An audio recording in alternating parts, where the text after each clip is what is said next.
أينما كنا أينما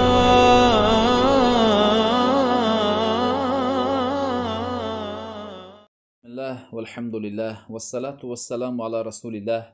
اما بعد، السلام علیکم و رحمت الله و برکاته.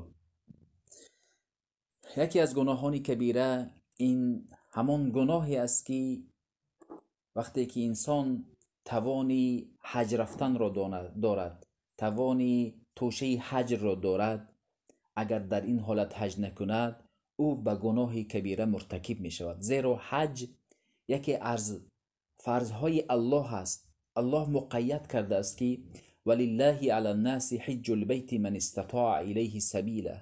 الله میگوید برای مسلمان خانه الله، حج کردن خانه الله فرض گردانده شد. شخصی که توان راه را دارد، او بیمار نیست، توشه دارد، در این حالت به حج نمی رود. در حدیث ترمذی آمده است که این حدیث ضعیف است. میگویند که پیامبر صلی الله علیه و سلم گفتند من ملک زادا و راحلة تبلغه الى بیت الله ولم يحج فلا عليه ان يموت يهوديا او نصرانيا وذلك لأن الله تعالى قال ولله على الناس حج البيت من استطاع إليه سبيلا. پیامبر صلی الله علیه و سلم میگویند که هر کسی که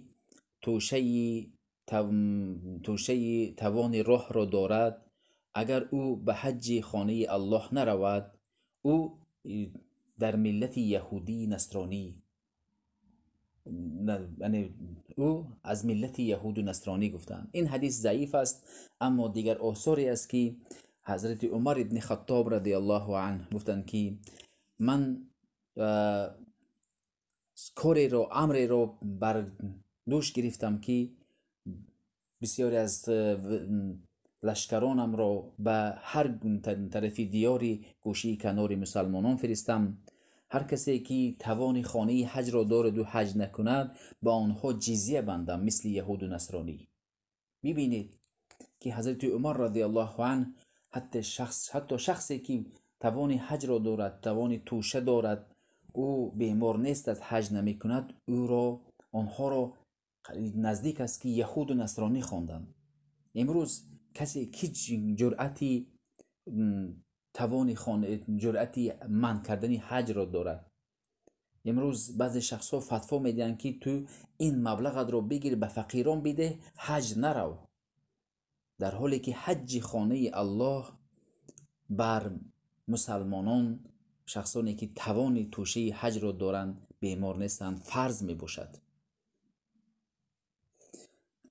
حضرت عبدالله ابن عباس میگویند که هر شخصی که حج نکند در حالی که توان حج را دارد و توان زکات دادن را دارد، اون مالش به نصاب رسیده است، مگرم که پیش از وفاتش او وقتی که از این دنیا می رود از شخصانی می باشد که به الله التجا می کند که مرا دوباره برگردان تا که حج بروم یا که زکات مال را بدهم.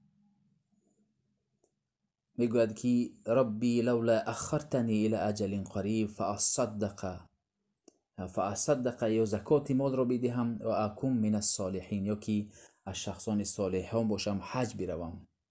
ولیکن الله هر شخصی که از این دنیا وفات کرده است او را دوباره به دنیا بر نمیگرداند.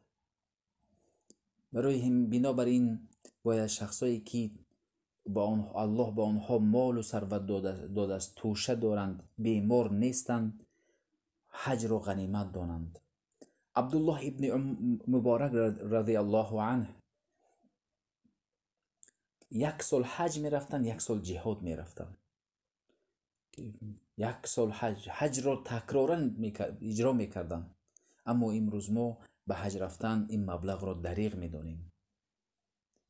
در حقیقت وقتی که انسان به خانه الله می رود و حیاتش، یعنی دیدگاهش، مفکورش به حیات دین دیگر خل می شود. بسیار شخصایی که حج رفتن آنها تغییر یافتن. باید مسلمان حج رود و جماعت مسلمان را هر گوشه کنار گوناگون آنها را ببیند، هر زبان، همه برادری مسلمان خصوصا در عرفات همه ملت را میتواند که ببیند و همه به سوی الله دعا میکنند و اعتقادش به اسلام باز دیگرگون می شود. این بود شرح مختصری گناه کبیره. شخصی توان حج را دارد و حج نمی کند، او به گناه کبیره مرتکب شده است. السلام علیکم و رحمت الله و برکاته.